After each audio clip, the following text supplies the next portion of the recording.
Então, pessoal, sejam bem-vindos a mais uma discussão, tá? Mais uma aula. E essa aula, igual eu disse para vocês, ela deu muito trabalho para fazer. Foi a última aula que eu consegui fazer porque a gente precisou de tempo para poder elucidar essas relações do sistema endocannabinoide. Então, a cada módulo clínico que a gente foi construindo, a gente foi juntando essas relações. Então, eu vou pedir para vocês um entendimento básico para essa aula de hoje, que é o seguinte: a maior parte dessas evidências que a gente vai discutir agora são pré-clínicas, tá? São evidências sobre o sistema endocannabinoide, não são evidências ali robustas, duplo cego randomizado. Então a gente vai ver agora aonde que o sistema endocannabinoide está e quais são as funções dele. Porque a gente tem aquela aula apresentando o sistema para vocês, né? E conceituando ali quem são as nossas ferramentas, a gente vai fazer uma revisão aqui rapidinho. Antes, apontar aqui os nossos apoiadores para a aula de hoje, que é a CR Wellness. A gente acabou de ver ali a apresentação dos produtos deles. Eu vou pular aqui porque eu tinha trazido. Eu vou passar para o contato do Cássio. Então anotem, por favor, o contato aí do Cássio também. Vou deixar um minutinho aqui para vocês anotarem o contato do representante Cássio. Tudo que vocês precisarem na CR pode ser com a Thalita ou diretamente com o Cássio, tá certo? E deem um ok aí para mim, quem conseguiu anotar. Todo mundo anotou? Já chama o Cássio, já se anuncia como aluno, fala assim, ó, sou aluno do ICNP, tá? E se apresentem. Então, pessoal, essa aula, ela foi construída primariamente em cima do Tratado de Cannabis Medicinal. É um tratado que infelizmente não está à venda mais. Ele está embargado e eu consegui comprar na primeira edição. Essa aula, grande parte dela é extraída dali. Extraída também de várias outras evidências que eu vou passar rapidinho aqui só para constar, tá? Que são em cima dessas evidências aqui que a gente vai conversar hoje. São bastante evidências, depois vocês podem ter acesso a isso, todas já estão lá no nosso Notion, tá? E agora eu vou perguntar uma coisa para vocês. O que é o sistema endocannabinoide? Quero que vocês interajam um pouquinho aí comigo para a gente acordar. O que vocês entenderam já sobre o sistema endocannabinoide?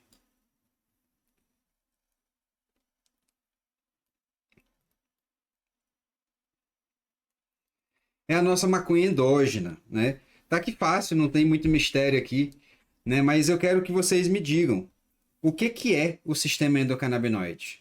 Do que consiste? O que vocês já entenderam sobre o sistema endocannabinoide?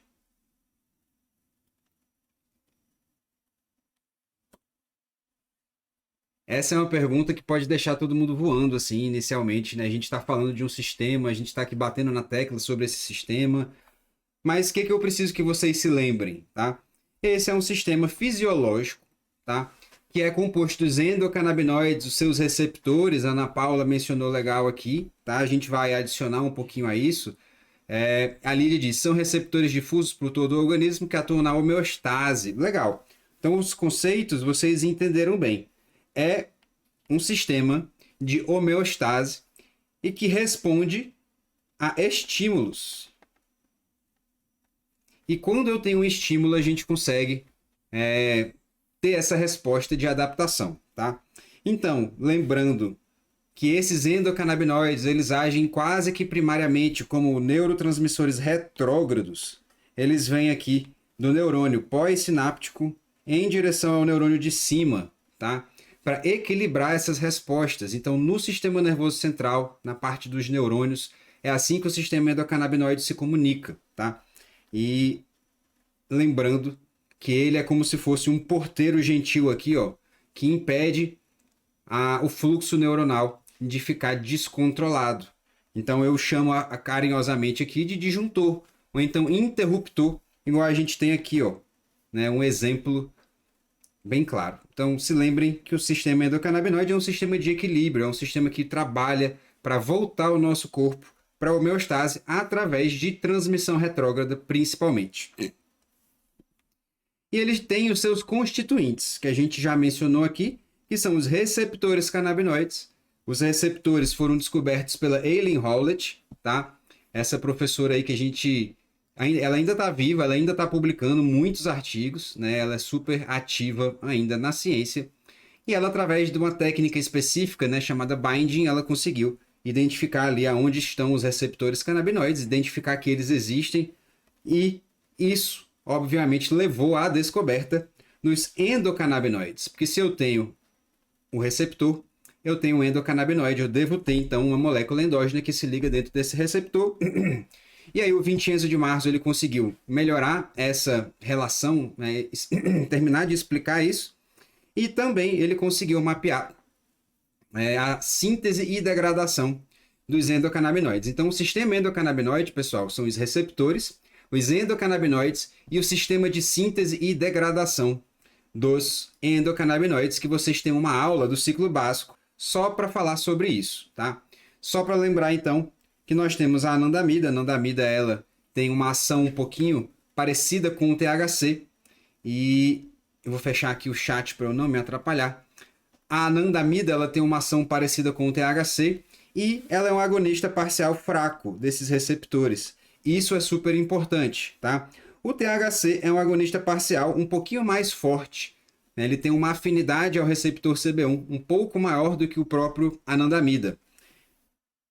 E o THC, ele também tem afinidade com o receptor CB2, assim como a anandamida, mas a anandamida tem uma afinidade muito baixa com o receptor CB2, e receptor CB2 está mais na periferia. 2-AG, ele tem uma afinidade aqui igual entre CB2 e CB1, e é um neurotransmissor que tem o seu efeito aqui principalmente nos canais de cálcio, no receptor CB1 e nos receptores CB2. Tá? Ele também tem uma relação importante com o receptor TRPV, que a gente já conversou, já introduzi esse receptor para vocês. Tá? E aqui a gente tem o circuito completo do sistema endocannabinoide, trazido pelo Vincenzo de Marzo, que a gente tem também uma aula específica para fazer o breakdown do sistema endocannabinoide expandido, que é isso daqui. Então, essa aula já está lá para vocês assistirem. E se eu fosse fazer essa aula de novo aqui, a gente não falava das relações do sistema endocannabinoide, que é o objetivo dessa aula de hoje. Então, essas relações que a gente vai ver agora, que a gente vai começar, estão nesse quadrinho. A gente vai ver evidências de tudo isso daqui, de todas essas relações fisiológicas que o sistema endocannabinoide controla. Lembrando que esses receptores que a gente acabou de revisar, a gente vai continuar revisando eles, o receptor CB1R, ele está mais no sistema nervoso central, ele tem uma alta prevalência. E aqui, no sistema nervoso periférico, ele também tem uma prevalência legal. Sistema digestivo, ele tem uma prevalência alta, então é super importante a gente entender aonde estão os receptores, porque isso vai me dizer o que eu consigo fazer em cada órgão, tá? Sistema endócrino, eu também tenho uma prevalência alta. No sistema cardiovascular, eu tenho moderado CB1. Sistema reprodutor testicular, eu tenho muito receptor CB1. E também no sistema músculo-esquelético, eu tenho uma moderada presença desses receptores. Então, quando eu estou falando de CB1, eu estou falando mais desses sistemas aqui, e a gente vai ver como que o receptor CB1 modulado ele interage com esses sistemas. Receptor CB2, ele está aqui mais na periferia, no sistema imunológico. Sistema nervoso central, em condições normais, tem baixos níveis de CB2, mas em inflamação o CB2 ele aflora, tá? A gente tem um recrutamento de mais receptores CB2, e isso vai ajudar na resposta inflamatória. No sistema músculo-esquelético, a gente tem uma alta concentração de CB2 em osteoblastos e condrócitos. Sistema cardiovascular também tem muito CB2. Sistema gastrointestinal, a parte periférica, né, também tem muito CB2. Na pele eu tenho muito CB2.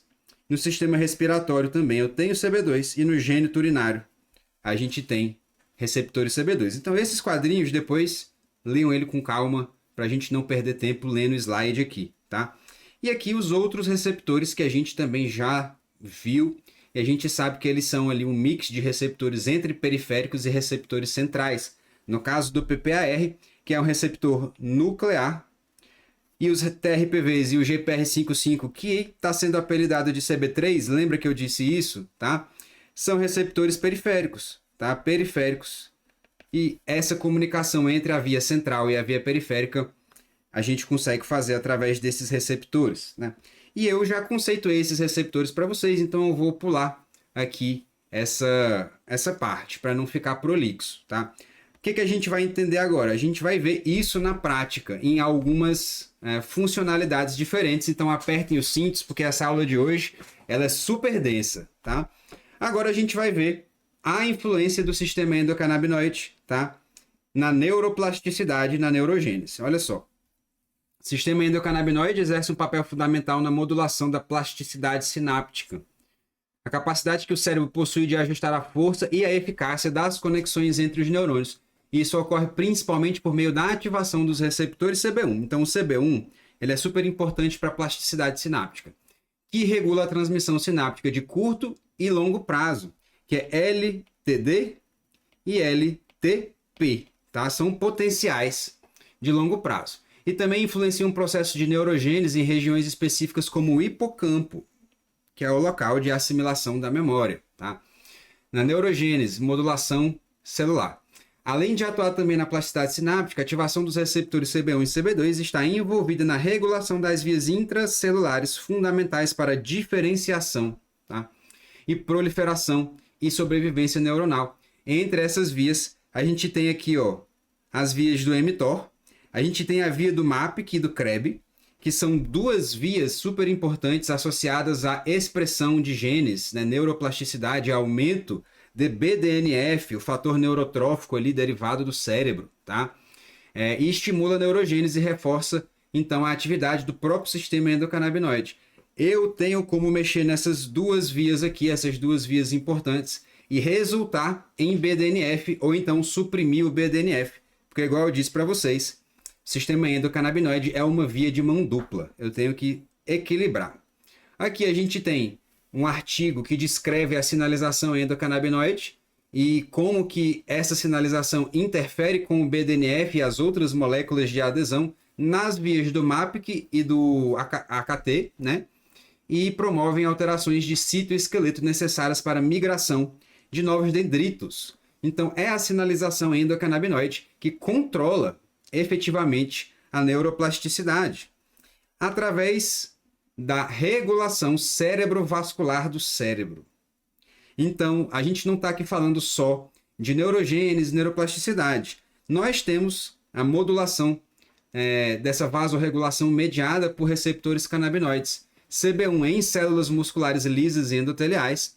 A ativação desses receptores induz o relaxamento da musculatura vascular com consequente vasodilatação e aumento do fluxo cerebral local. Além disso, o CB1 estimula a síntese de óxido nítrico.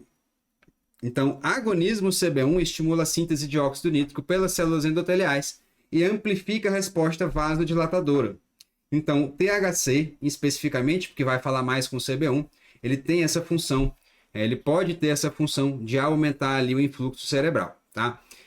CB1 em terminações simpáticas periféricas. CB1 atua inibindo a liberação de noradrenalina, tá?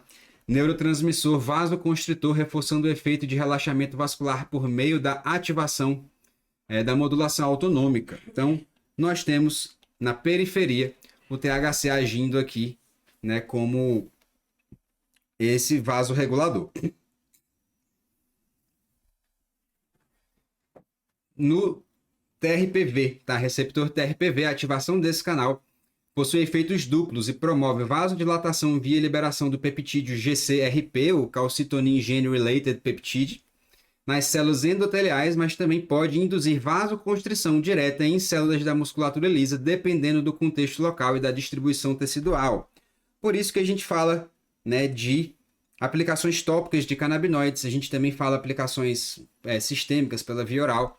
A depender de onde que eu estou entregando, eu consigo fazer ou um ou outro, né? Se eu estou falando central e se eu estou falando periférico.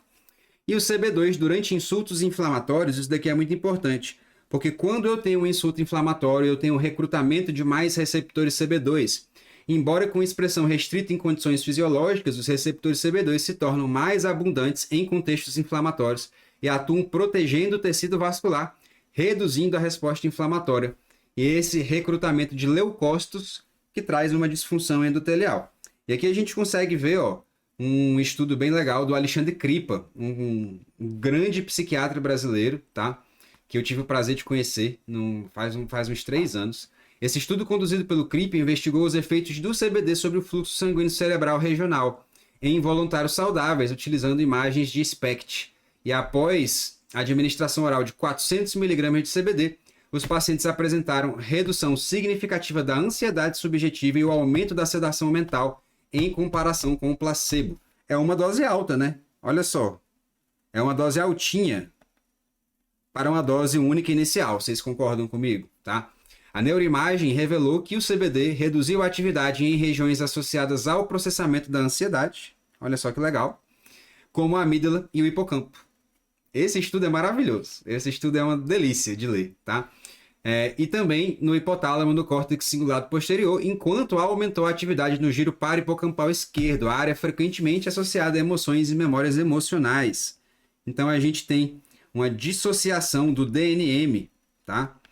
E fazendo a gente acessar ali um aumento ali no giro parahipocampal esquerdo. Muito legal. No sistema nervoso periférico, a gente vai ter também a distribuição do sistema endocannabinoide, como a gente já conceituou. E o sistema endocannabinoide exerce um papel multifacetado no sistema nervoso periférico, atuando desde a modulação da dor até a regulação da função neuromuscular. E a sua expressão se estende do gânglio da raiz dorsal até a junção neuromuscular, influenciando receptores CB1, CB2, TRPV e canais de cálcio. Aqui a gente tem todos os receptores, tá? Esse conhecimento é particularmente relevante no manejo das dores crônicas, das neuropatias, das doenças musculares e esqueléticas, né?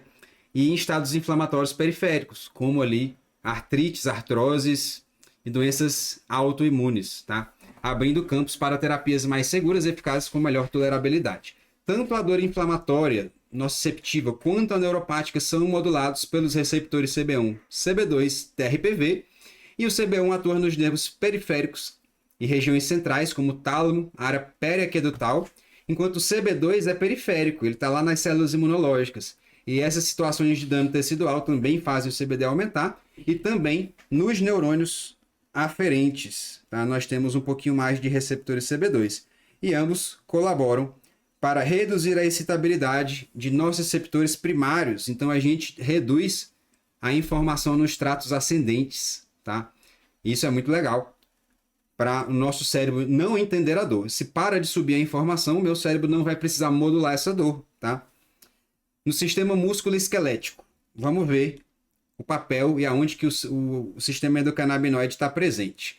As células musculares produzem endocannabinoides e expressam receptores canabinoides e enzimas metabólicas. No músculo esquelético, a ativação do receptor CB1 por endocannabinoides participa do desenvolvimento da resistência à insulina. Olha só que legal! Possivelmente por meio da fosforilação da ISR1, a ativação da via ERK, tá? E, entretanto, o sistema endocannabinoide também exerce um papel fundamental na miogênese. Então, eu tenho aqui a sensibilização, o recrutamento da matriz energética, eu tenho uma resistência à insulina sendo modulada e sendo organizada pela sinalização CB1 nos músculos esqueléticos, tá? E eu também tenho um papel importante na miogênese, na produção e na organização dessas fibras musculares. E aqui é o 2AG, parece que ser o mais importante, e diminuiu aqui a formação de miotubos a partir de mioblastos murinos em vivo, tá? Durante o crescimento muscular. Que a gente tem aqui, então? A sinalização canabinoide, ela pode tanto diminuir, né, a parte de miogênese, ela pode diminuir a parte hipertrófica e também ela pode ajudar a fazer mais músculo. Ela pode organizar aquela resposta inflamatória, principalmente depois de um estímulo, que é o exercício, tá? Vale destacar que os endocannabinoides também ativam o receptor TRPV, que é periférico, que também está na placa neuromuscular, cuja ativação tem sido associada à promoção da biogênese mitocondrial. Então, o receptor TRPV aumenta energia, aumenta a biogênese mitocondrial, tá? E otimizando ali as respostas no sistema muscular. No sistema cardiovascular, a gente tem um módulo para falar só sobre isso, mas olha só, O sistema endocannabinoide participa na regulação da pressão arterial por meio de múltiplos mecanismos. Aqui a gente não está falando que CBD vai ser uma medicação para pressão, tá? A gente nunca vai prescrever CBD para pressão. Mas o CBD é um adjuvante às medicações antihipertensivas. E acontece muito frequentemente de paciente ter que parar de tomar medicação antihipertensiva tomando CBD, porque ele começa a fazer hipotensão. Isso daí acontece frequentemente comigo. Eu tô super congestionado hoje. Peço perdão aí pelos barulhos estranhos que eu vou fazendo, tá? Bom, então, nós temos aqui vários mecanismos diferentes e o mais importante para a gente lembrar aqui é que essa modulação da pressão arterial ela é puramente central, ela não é periférica, tá? Então isso é bem legal. Se eu tenho uma quase que seletividade para vasos centrais e pouco os vasos periféricos, a hemodinâmica desse paciente talvez fique mais estável, tá? Via modulação do tônus simpático, a gente tem uma função legal do sistema endocannabinoide na modulação do tônus simpático, da atividade endotelial e da ação direta sobre vasos e o coração. Estudos revelam que a sua influência ocorre tanto em núcleos centrais de controle cardiovascular, quanto em tecidos periféricos, como o miocárdio e as artérias. CB1, por exemplo, quando ativado, promove liberação de óxido nítrico, a gente já viu isso, levando a vasodilatação. Enquanto o CB2 parece modular respostas inflamatórias e de reparo tecidual. Então, nós temos como modular o reparo tecidual do coração, nós temos como modular o reparo tecidual muscular, nós temos também no cérebro, tá? Com o agonismo ali do receptor CB2. Então, todas as táticas que fazem agonismo CB2 vão ajudar essa resposta a ser uma resposta mais adequada e menos inflamatória, menos florida, tá? E isso, obviamente, vai ser bom para a readaptação, para o remodelamento de qualquer lesão, né? Aqui a gente tem um outro estudo mostrando o efeito do canabidiol no sistema cardiovascular. Por sua vez, o CBD é desprovido de efeitos cardiovasculares adversos. Olha só que legal. Não acho que isso seja correto, tá? Isso daqui, a gente pode entender hipotensão, a gente pode entender bradicardia como efeito cardiovascular adverso. Para mim, sim, tá? Então, eu acho que isso daqui está errado. Mas, além disso, foi sugerido que tenha potenciais terapêuticos, o CBD tenha potenciais terapêuticos no tratamento de doenças cardiovasculares, como a AVE, IAM, miocardite, cardiomiopatias e complicações cardiovasculares da diabetes. Aqui é muito importante que a gente ressalte aqui, ó, complicações cardiovasculares da diabetes, porque é nessa adaptação da lesão aqui que os canabinoides vão brilhar, tá? E o que está relacionado a propriedades vasodilatadoras, cardioprotetoras, antioxidantes, anti-inflamatórias e neuroprotetores do CBD. A gente vai conseguir ver isso daqui um pouquinho mais na frente. A estimulação dos receptores CB1 centrais causa um aumento da pressão arterial, enquanto os receptores CB1 periféricos, localizados pré-sinapticamente nas terminações dos neurônios simpáticos, pré- ou pós-ganglionares, que inervam o coração, fazem a vasodilatação. E a resistência vascular são responsáveis pelos efeitos hipotensores dos canabinoides. Então, nós temos tanto como fazer vasoconstrição e vasodilatação. Lembrando que a sinalização canabinoide é uma sinalização de mão dupla, tá? Então, a depender do estímulo, a depender de como eu estou modulando, vamos botar aqui praticamente, né, de um ponto de vista prático. THC demais vai super expressar os receptores CB1 e aí eu posso aumentar a pressão arterial, posso diminuir a pressão arterial, tá? E se eu estou falando de THC demais para sobrar para os receptores periféricos, aí eu posso estar falando de aumentar a noradrenalina, tá? E aí eu posso fazer vasoconstrição. Então, tudo depende da dosagem. Lembra que eu disse para vocês já do THC sobrando para os outros receptores? Acho que vocês lembram disso, não lembram? Ui, peraí que eu me perdi agora. Aqui, ó. Agora a gente tem um artigo bem legal, ó, que é o CBD inibindo a formação de células espumosas e melhorando o metabolismo lipídico e do colesterol, controlando, organizando esse metabolismo do ponto de vista musculoesquelético, tá? Muscular. O CBD eleva os níveis do receptor ativado pelo proliferador de peroxissomos, o PPAR, tá? CBD interage com o PPAR e os seus alvos, né, essa interação do CBD com o PPAR, age como um transportador de ligação de ATP, reduzindo assim a formação de células espumosas e aumentando o efluxo de colesterol dentro dos macrófagos. Por meio de análise lipidômica, o estudo descobriu que o CBD reverte significativamente o aumento da ceramida CER, tá? E a análise de correlação indica uma associação negativa entre o nível de ceramida e a expressão desses genes aqui, que são genes de guardar a energia, de fazer lipogênese, tá? Então eu tenho como organizar a lipogênese, eu também tenho como organizar metabolismo de colesterol com a sinalização do PPAR.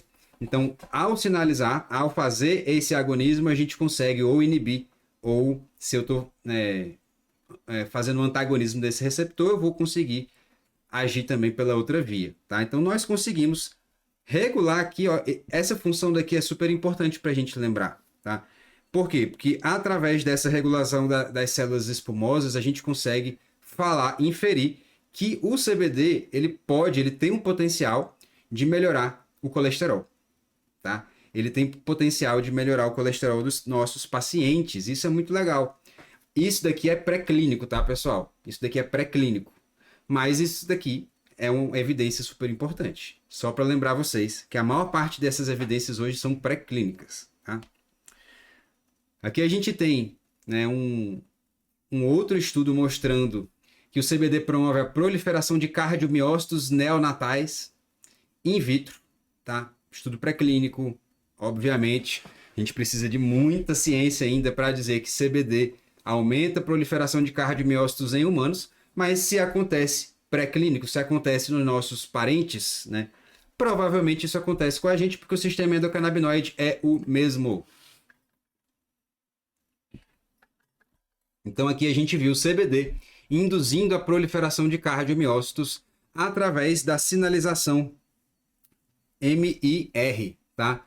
Dessa via MR1433P.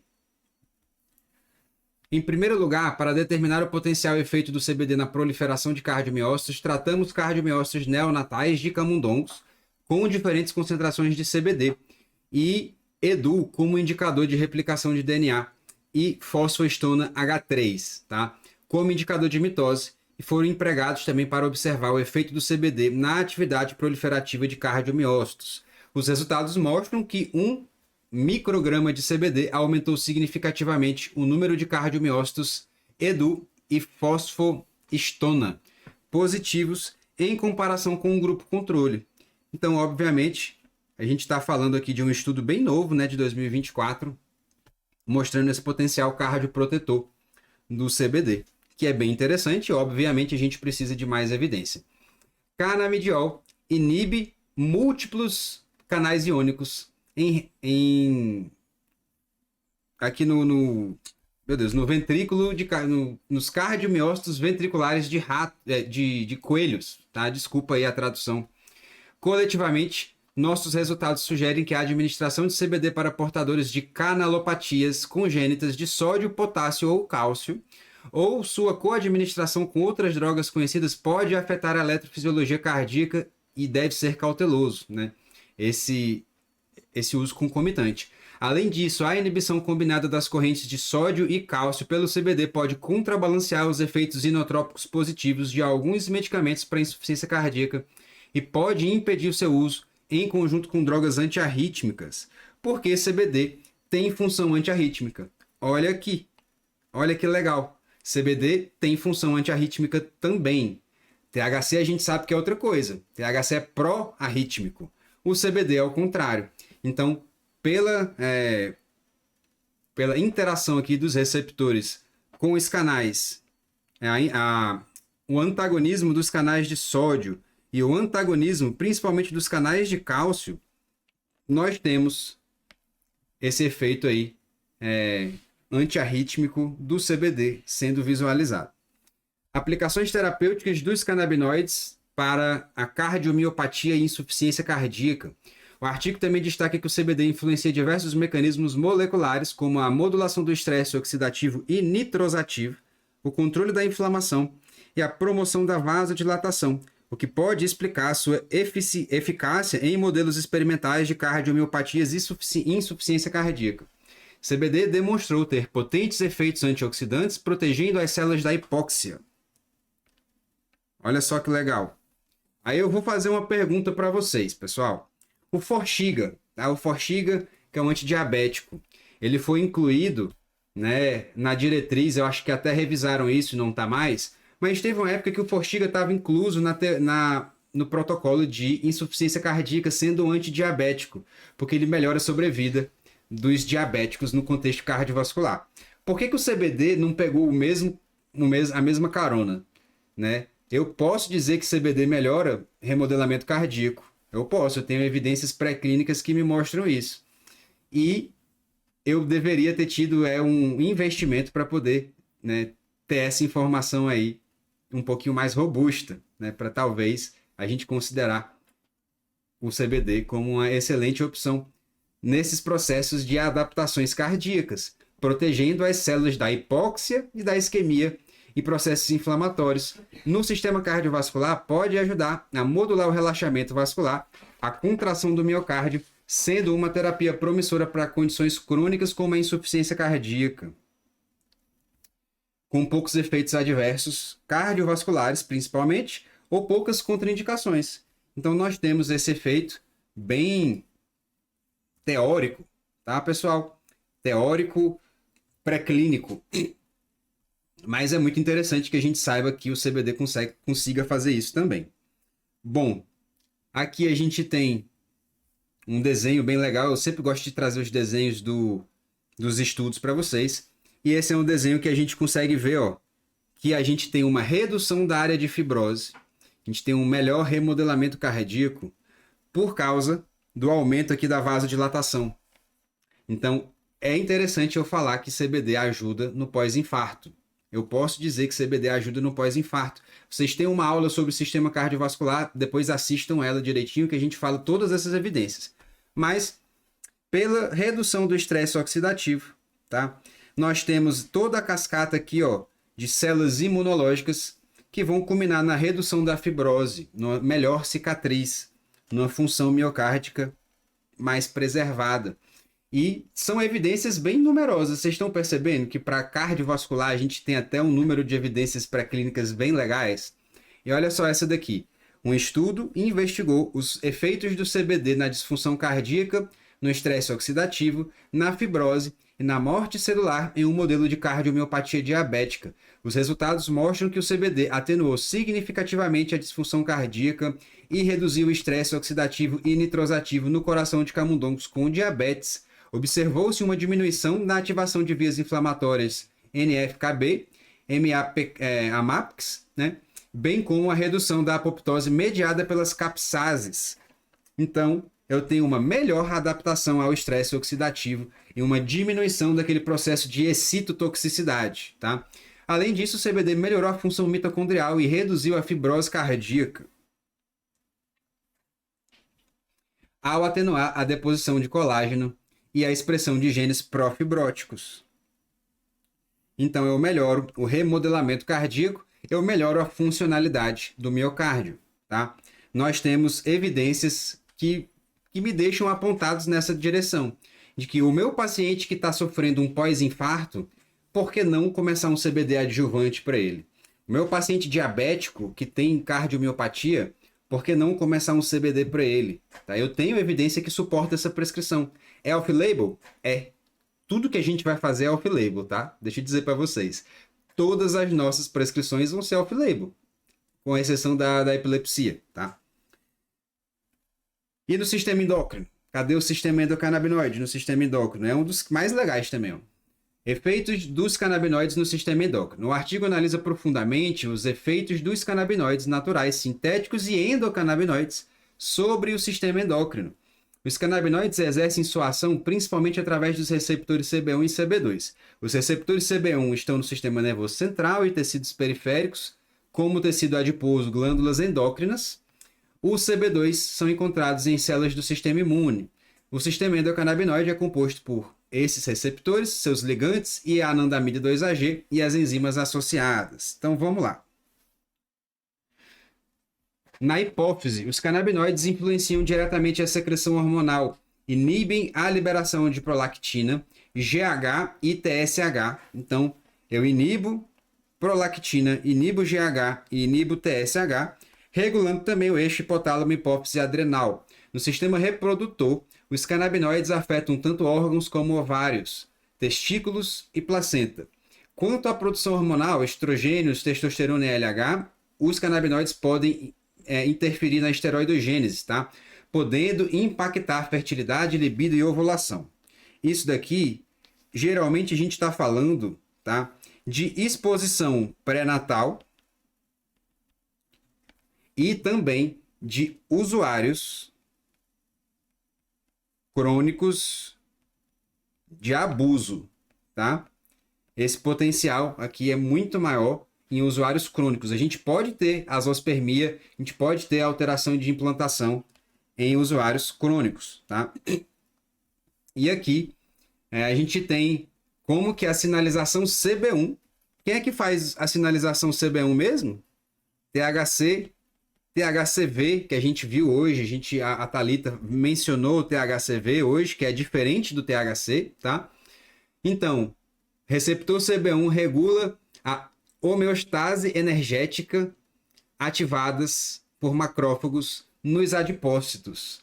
O que isso quer dizer? Quer dizer que eu vou estimular o browning, que é o recrutamento das células brancas da gordura, como células marrons que vão ser utilizadas como matriz energética. Então, eu tenho essa sinalização através da sinalização canabinoide. E aí, o macrófago, ele vai lá, ele vai promover o browning.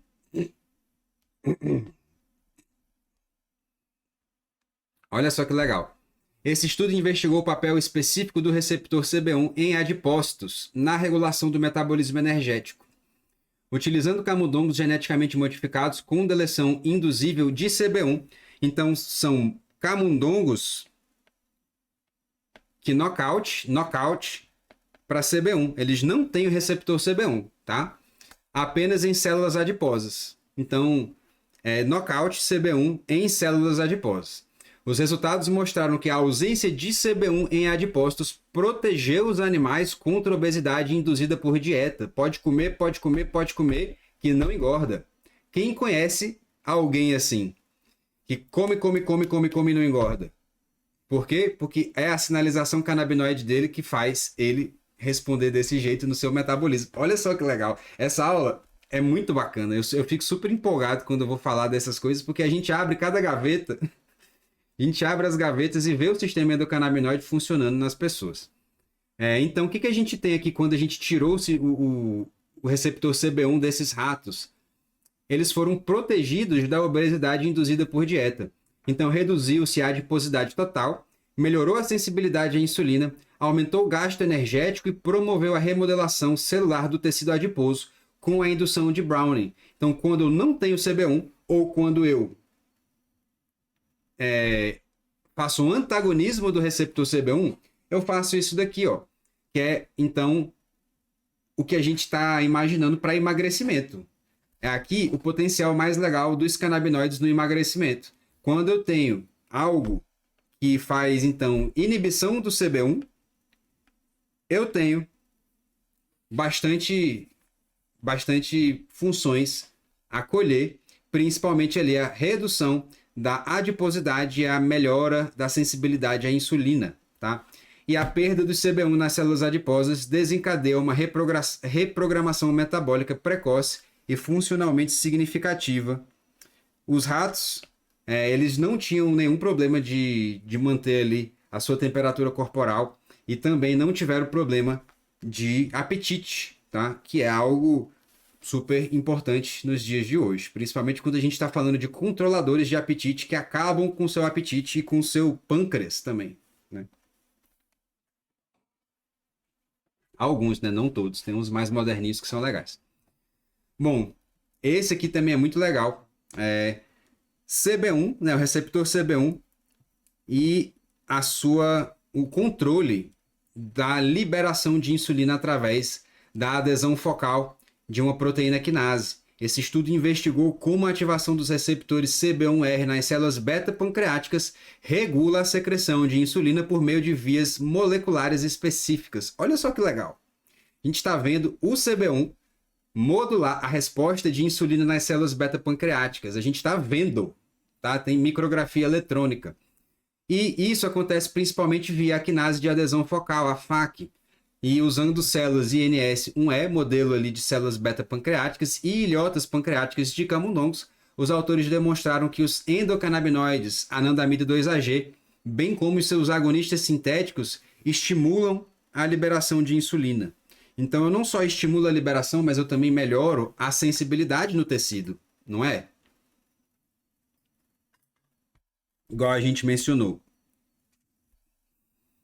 Aqui nós temos uma outra evidência mostrando, né, o receptor canabinoide.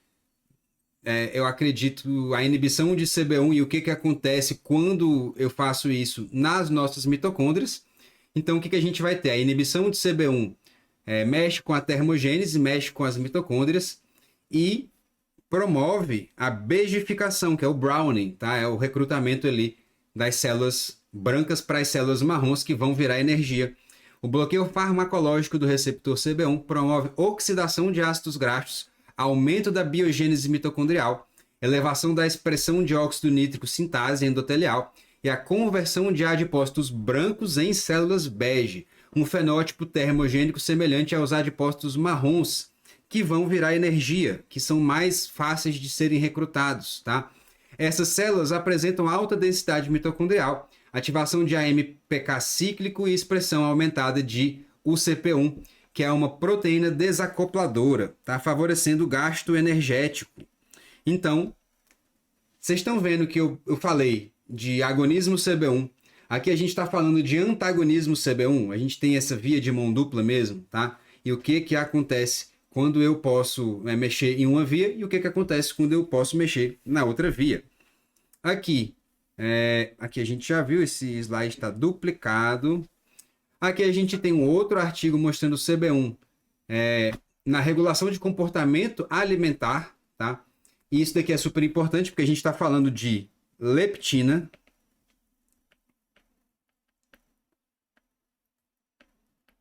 e grelina, tá? O hipotálamo exerce um papel essencial na regulação do comportamento alimentar. É que a gente está falando de comportamento alimentar de maneira central, tá? Estou falando aqui do comportamento alimentar do sistema nervoso central. O hipotálamo exerce um papel essencial nessa regulação, integrando sinais periféricos de saciedade, tá? Sinais que sobem de saciedade, balanço energético e estímulos motivacionais. Esses sinais incluem hormônios como a leptina, insulina e grelina e os níveis circulantes de glicose.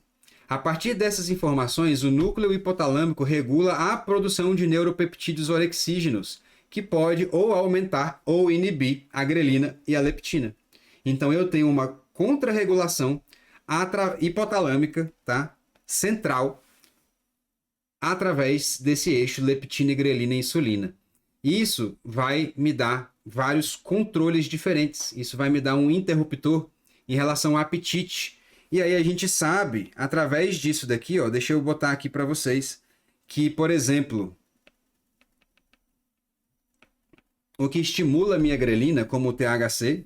Opa, saiu errado aqui. O THC vai aumentar a minha fome, tá? E se eu tenho a leptina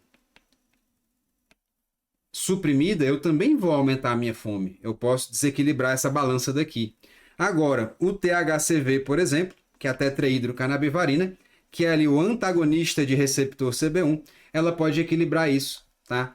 Ela é o vetor contrário, então eu posso mexer ali também. Então notem que cada canabinoide vai ter o seu grupo de ação, vai ter também a sua indicação clínica, tá? Porque se eu tenho um paciente que ele está, por exemplo, precisando aumentar a ingesta calórica, um idoso que está inapetente, posso botar THC para ele. Posso botar CBG para ele, tá?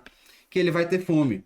Agora, se é uma pessoa que está tentando emagrecer, se é uma pessoa que está lutando contra a balança, eu posso pensar em THCV posso pensar em CBD aqui nesse contexto, tá?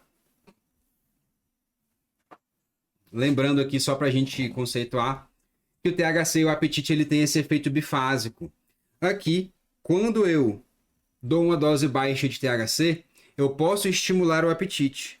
Mas se eu tiver chapado demais, se eu tiver ansioso, se eu tiver virado, psicótico, eu não vou ter fome, tá? E então a gente também acaba diminuindo o apetite. Na intoxicação muito aguda de THC também isso pode acontecer. Estudos experimentais indicam que o THC possui um efeito bifásico sobre o apetite. Em doses baixas, ele estimula a alimentação, especialmente de alimentos calóricos e saborosos. Em doses altas, ele pode provocar um efeito inibitório, promovendo, provavelmente relacionado aos efeitos adversos como sedação, ansiedade, paranoia. Tá? Então, bifásico também. Aqui, a gente tem mais um artigo mostrando aqui que nós conseguimos, através da modulação da resistência à leptina e também à insulina, mexer nessa parte periférica, principalmente do receptor CB1, tá? No fígado, a expressão de receptores CB1 em hepatócitos pode ser induzida por ácido retinóico secretado pelas células estreladas. Então, o ácido retinóico pode aumentar a sinalização CB1 no fígado, tá? Dietas ricas em gorduras elevam os níveis hepáticos de anandamida. Então, se eu tenho uma dieta balanceada, eu vou dar o substrato para o meu corpo fabricar novos hormônios, novos endocannabinoides, tá? Principalmente por meio da redução da atividade da enzima FA, que é aquela enzima que a gente viu que degrada a anandamida, tá? E que também faz parte ali do ciclo da ciclooxigenase e da lipoxigenase. Essas alterações são associadas à resistência à insulina e a distúrbios lipídicos. Estudos com o agonista inverso, que a gente vai ver depois, que é o rimonabanto,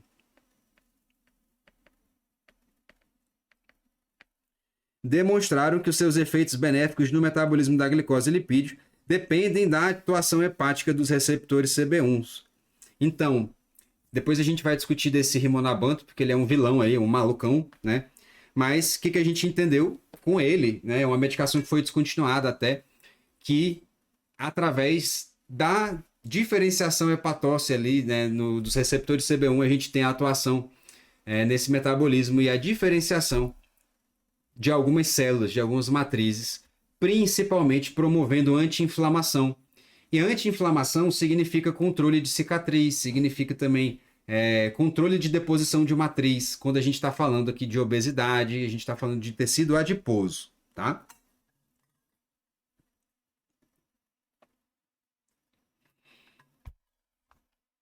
Vamos para o sistema respiratório.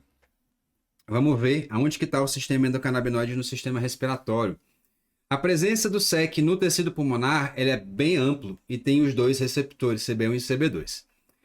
Então, eles são encontrados aqui, ó, CB1 está presente nas terminações nervosas e o CB2 é predominante nas células imunes. E outros receptores também aqui, o TRPV, o GPR e o PPAR também estão dentro do sistema respiratório, tá?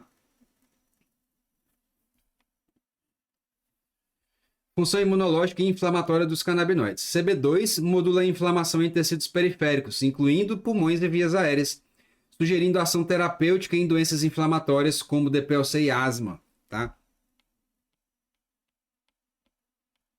Não, a gente não pode mandar um asmático fumar, pelo amor de Deus, não façam isso, tá? Mas tudo que for ali agonista CB2 e por que não CB1 também, que é broncodilatador, a gente vai ver isso daqui a pouco, também ajuda na asma. Mas eu posso fazer isso pela via oral, eu não preciso fazer isso pela via inalatória, tá?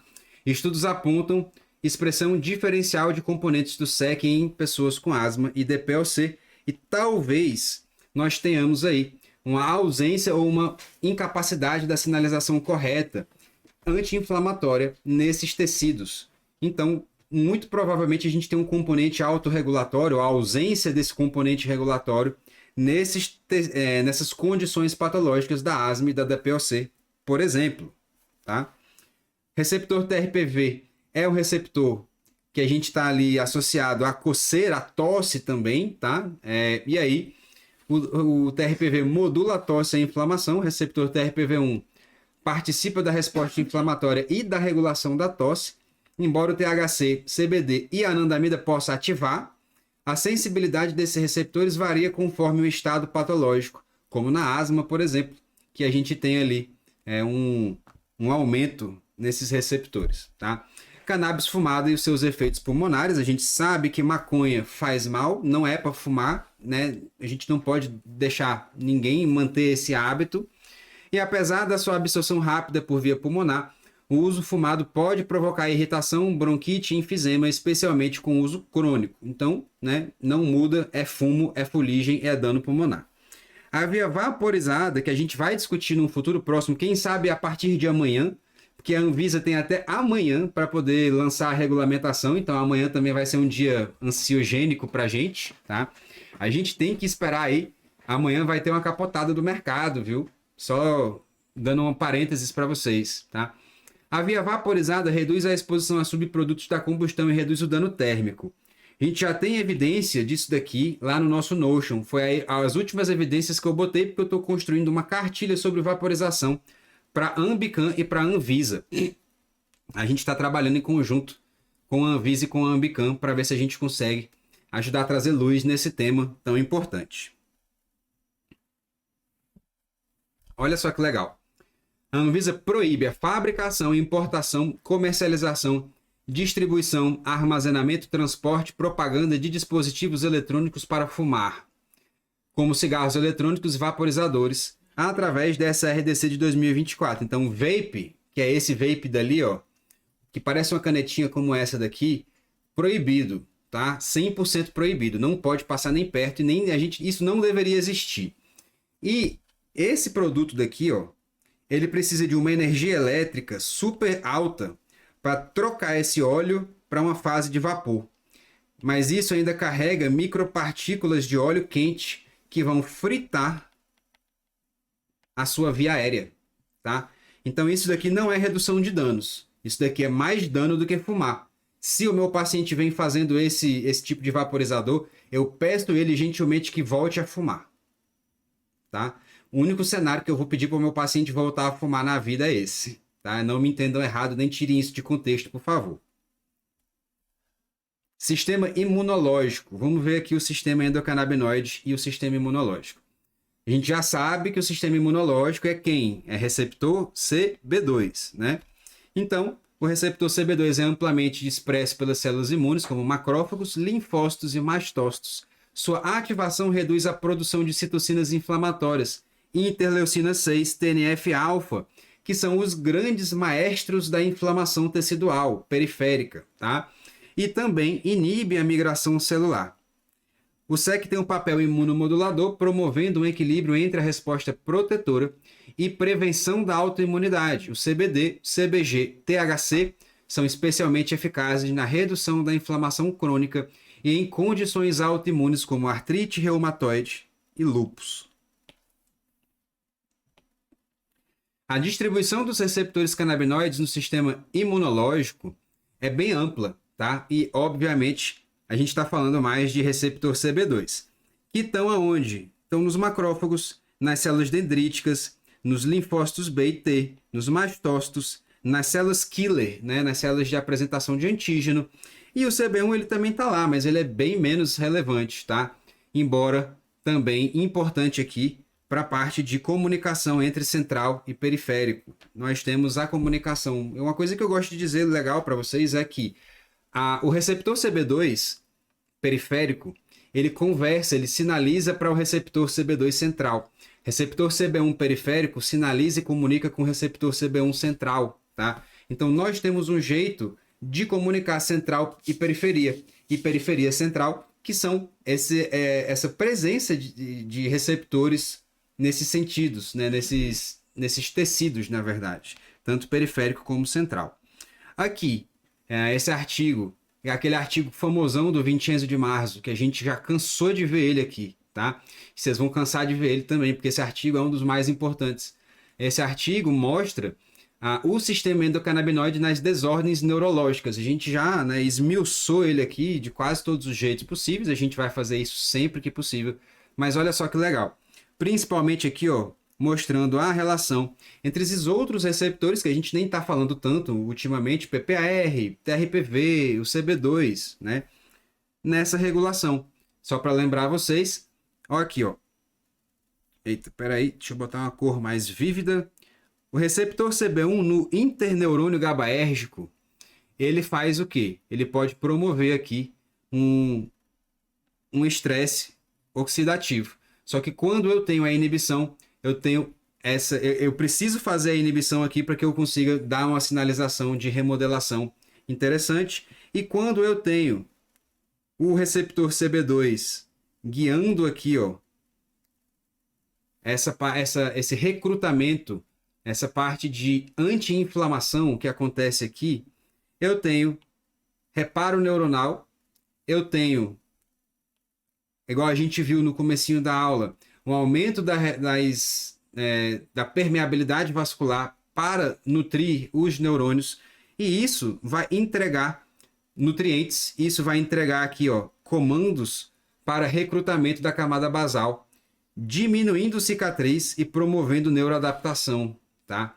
Eu consigo melhorar isso aqui e eu também consigo trocar o fenótipo inflamatório para o fenótipo anti-inflamatório da micróglia reativa, tá? E essa sinalização, ela é via receptores CB2 periféricos, tá? Periféricos.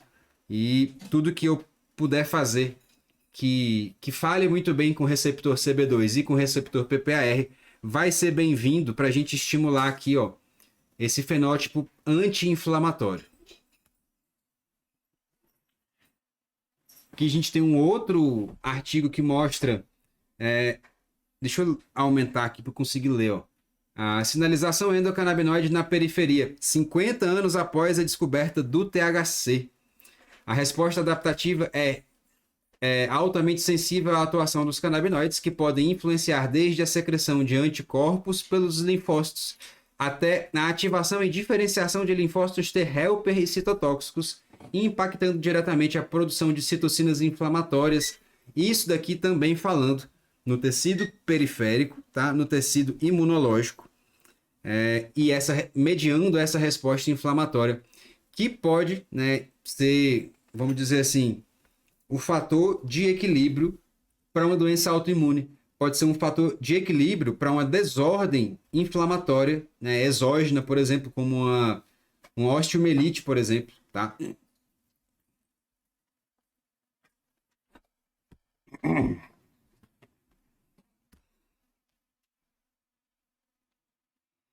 Esse artigo é super importante, tá? E vocês vão ver ele, se eu não me engano, na aula de Alzheimer, na aula de Parkinson, porque ele fala sobre doenças neurodegenerativas. Aqui a gente vê o canabidiol induzindo a autofagia de células neurais via ativação do ERK1 e 2. O artigo demonstra que o canabidiol induz a autofagia em células neuronais humanas e astrócitos por meio da ativação da ERK1 e 2 e a inibição da via de AKT, que de forma dependente da quinase e independente da mTOR, tá? mTOR-C1.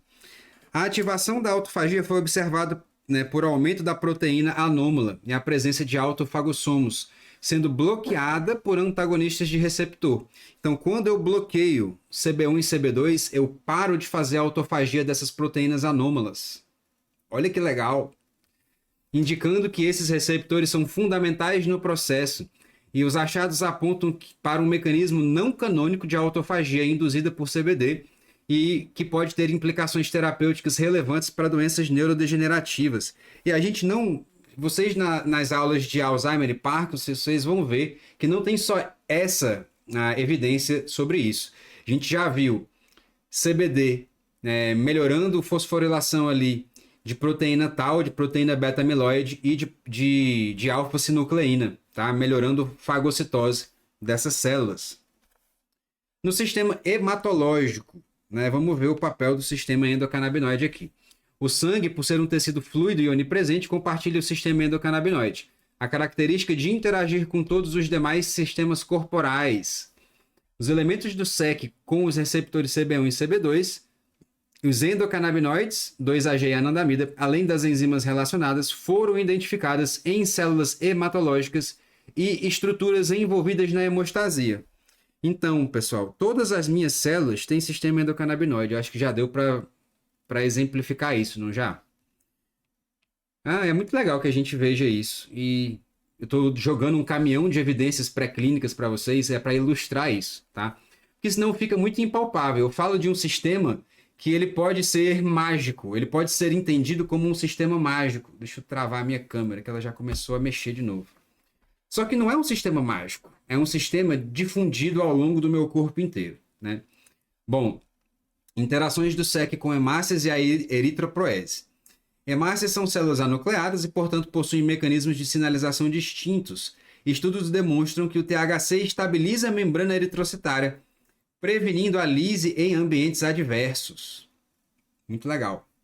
A anandamida, ao penetrar na hemácia, pode desencadear eriptose, que é a quebra dessa hemácia via ativação da COX-2 e dos canais de cálcio. Processo relevante em infecções como malária. Em modelos animais, a anandamida aumentou a sobrevida em infecções por Plasmodium berghei e sugerindo efeito protetor imunológico. Tá? Então, o THC parece ser protetor em contextos aí cardiotóxicos, né? Hemotóxicos, tá? Perdão. Ativação plaquetária na coagulação. A gente sabe que a gente tem interação medicamentosa dos canabinoides com a coagulação, tá? Isso daí é importante, é uma interação medicamentosa importante dos canabinoides. Canabinoides ativam plaquetas por vias dependentes e independentes de CB1 e CB2, envolvendo também receptores PPAR e adrenérgicos. Anandamida e THC podem ativar plaquetas por aumento do cálcio intracelular e produção de tromboxano A2. No entanto, em vivo, o uso de THC não mostrou alterações relevantes na coagulação, embora possa interferir no metabolismo hepático de anticoagulantes, como a varfarina, que a gente já também viu isso daí. Metabolismo ósseo.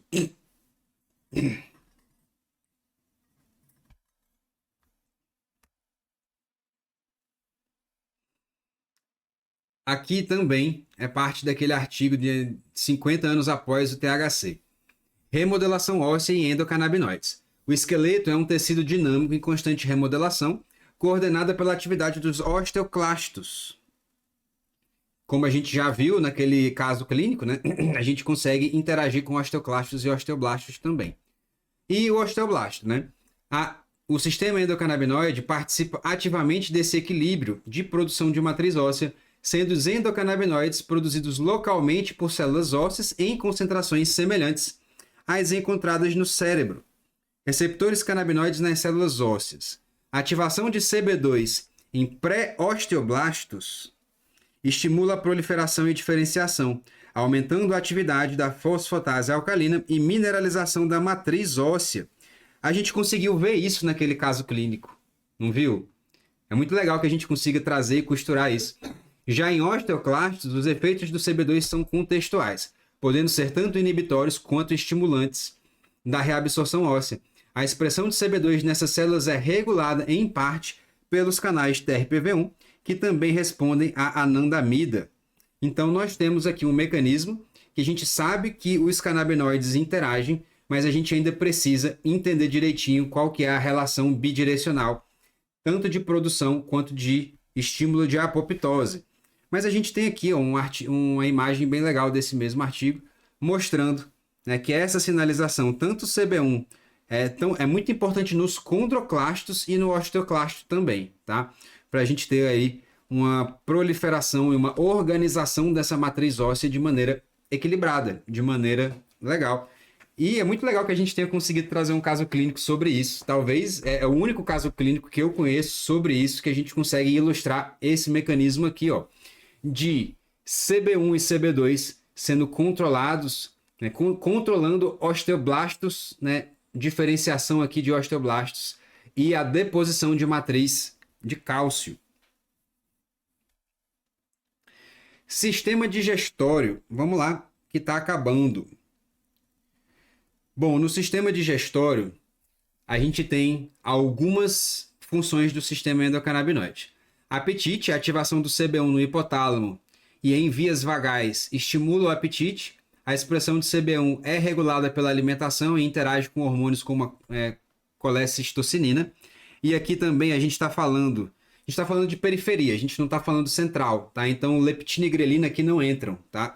Nessa regulação do apetite, porque a gente está falando da regulação de maneira periférica. Náuseas e vômitos. THC e outros canabinoides atuam como antieméticos via inibição de receptores 5-HT3A e a ativação de CB1 em centros eméticos cerebrais e vagais. Então, eu tenho também a função tanto de antiêmese como de aumento de apetite. Isso é super importante para os pacientes que estão em câncer, em tratamento com quimioterapia, por exemplo, tá? Lembrando vocês. Motilidade e esvaziamento gástrico. Alguém aí já tratou um paciente que disse melhorar? Espera aí. Ui, eu liguei sem querer um áudio aqui. Algum de vocês já tratou um paciente que disse que melhorou do intestino, da motilidade gástrica com CBD? Isso vai acontecer com vocês, tá? Canabinoides reduzem a motilidade intestinal, atrasam o esvaziamento gástrico, principalmente por mecanismos mediados por CB1 e CB2, participando na regulação do apetite e também na regulação da peristalse, tá? Secreção gástrica. THC inibe a secreção ácida gástrica via receptores colinérgicos. Estudos demonstram que a sua administração retarda o esvaziamento e reduz a histamina estomacal. E na dor abdominal, na sensibilidade visceral, CB1 e TRPV são coexpressos em neurônios sensoriais do intestino, contribuindo para a regulação da dor. A anandamida pode atuar em ambos, regulando a excitabilidade e a liberação de neuropeptídeos inflamatórios aqui, tá? Então a gente tem as funções aí no sistema gastrointestinal. No sistema geniturinário e renal, a gente também tem, né, o sistema endocannabinoide, como a gente já viu, e a distribuição no trato urinário inferior. Receptores CB1 e CB2 estão amplamente acoplados à proteína G ali, são receptores acoplados à proteína G, né? Vale a pena a gente lembrar disso, e estão distribuídos na bexiga, no urotélio, no músculo detrusor, na uretra e na próstata. Em humanos, a expressão de CB1 é maior no urotélio, enquanto CB2 predomina em terminações nervosas sensoriais. Especialmente em condições patológicas como bexiga hiperativa e bexiga dolorosa, como a gente viu também um caso clínico de uma paciente com bexiga dolorosa já. Estudos em animais confirmam essa distribuição com expressão funcional em neurônios pré-juncionais. Então são aqueles interneurônios, tá, que vão ser responsáveis pela comunicação e ampliação desse campo nociceptivo. Presença e distribuição nos rins. Receptor CB1 e CB2. CB3 aqui, ó, o GPR55 e o TRPV1 são expressos em regiões corticais e medulares, especialmente em arteríolas, túbulos, glomérulos, podócitos e células mesangiais. As enzimas responsáveis pela síntese e degradação de endocannabinoides também estão presentes nessas células e a produção de anandamida é mais evidente na medula renal, sugerindo compartimentalização funcional do SEC para a medula renal. Então, parece que a medula ela é mais ativa e mais reativa ao sistema endocannabinoide e controla ali, né? A gente pode falar aqui de alguns controles finos aqui, arteriais, né? Hemodinâmicos da filtração glomerular e também, né, da inflamação, da resposta ao estresse oxidativo. Efeitos fisiológicos do SEC no rim. Ativação do CB1 em arteríolas renais promove vasodilatação, redução da pressão intraglomerular e diminuição da taxa de filtração glomerular, o que não é, tá, significativo para um paciente renal crônico. Não é. O paciente renal, ele nem vai precisar muito disso daqui, mas não é de uma maneira significante, tá? A anandamida e seus análogos também promovem diurese e modulação do fluxo sanguíneo renal, efeitos mediados via CB1, via TRPV ou independentes desses receptores por vias acessórias, tá? No túbulo proximal, CB1 pode aumentar a reabsorção de sódio via bomba de sódio, potássio ATPase, enquanto a alças de Rayleigh pode inibir o transporte de sódio, reduzindo o consumo de oxigênio tubular. Isso mostra que o SEC atua em múltiplos pontos da fisiologia tubular, ajudando ali o controle homeostático dessa fisiologia de reabsorção. E aí, para a gente terminar aqui, só para a gente falar de um ponto super importante, a nossa única contraindicação formal, tá? Para todos os canabinoides fumados pela via oral, CBD, THC, é a gestação, tá? Gestação é contraindicação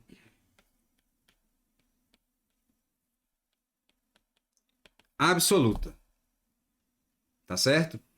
E aí a gente vai entender o porquê. Olha só. A sinalização endocannabinoide, amplamente conhecida pelo seu papel de modulador de sinapses do cérebro adulto, exerce também funções fundamentais no desenvolvimento do sistema nervoso central no período embrionário, regulando processos como proliferação celular, migração neuronal, diferenciação fenotípica e sobrevivência celular. Os canabinoides endógenos, a anandamida 2-AG, interagem principalmente com os receptores CB1, que estão amplamente expressos nos neurônios desde fases embrionárias. Então, nós temos receptor CB1 desde a nossa célula primordial. Tem todas as nossas células, tá? Durante a embriogênese, os níveis de anandamida e 2-AG flutuam. E isso é super importante. Guardem essa informação aqui que a gente vai conseguir exercitar ela. Então, durante a gestação, os níveis de 2-AG e anandamida flutuam. Se eu tenho uma mãe que usa cannabis e vai, então, fornecer canabidiol ou THC, e isso vai bagunçar os meus níveis de anandamida e 2-AG, eu posso bagunçar também a proliferação, migração e diferenciação neuronal desse paciente, do feto, tá? 2-AG é detectado em concentração mais elevada em todo o período gestacional, então 2-AG é lá em cima. Só que a anandamida, ela zera em algum momento, tá? Ela aumenta gradualmente a partir do nascimento. E a ativação desses receptores CB1 nessas fases vão influenciar essa poda neuronal, vão influenciar a migração neuronal, e a gente não quer isso, tá? Então, olha só que legal aqui esse gráfico, essa imagem, tá? Nós temos aqui, ó, o gráfico de 2-AG, ele se mantém quase que constante ali, e chega no período pós-natal, ele vai só aumentando e ele tem um estreitamento aqui depois do período pós-natal e adulto. Então a gente tem um pico de 2-AG e depois a gente... É mais uma borboleta na minha cabeça. E a gente depois volta a produzir, né, de maneira cíclica. E aqui, ó, nós temos um nível alto de anandamida. Essa anandamida, ela quase que zera e ela vem subindo gradualmente até o período adulto, tá? E, obviamente, a gente tem aqui, ó, se eu interfiro com THC ou CBD, o que eu posso fazer? Eu posso bagunçar aqui a neurogênese desse feto, tá? Eu posso bagunçar migração, posso bagunçar morfogênese, tá? E isso aqui é algo que a gente consegue bagunçar mais, é a morfogênese dos neurônios, tá? E a comunicação axonal, o jeito que o axônio ele consegue se comunicar com o neurônio da frente. Então, pessoal, lembrando que contraindicação máxima aqui da cannabis é a gestação. Ninguém que tem desejo de gestar vai fazer canabinoides, vai iniciar canabinoides. A gente tem que incluir isso na nossa prática clínica. Então, a sinalização canabinoide é crítica para a formação dos circuitos neurofuncionais, não apenas promovendo a diferenciação e a formação, mas também definindo o microambiente permissível para a conectividade cerebral.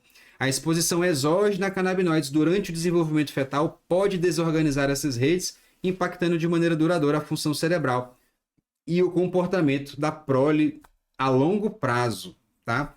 Então, eu acho que a gente conseguiu jogar um tanto de evidências que mostram efetivamente aonde está o sistema endocannabinoide, as conexões do sistema canabinoide, as relações do sistema endocannabinoide com os outros sistemas fisiológicos. Eu acho que ficou bem claro isso pra gente, né?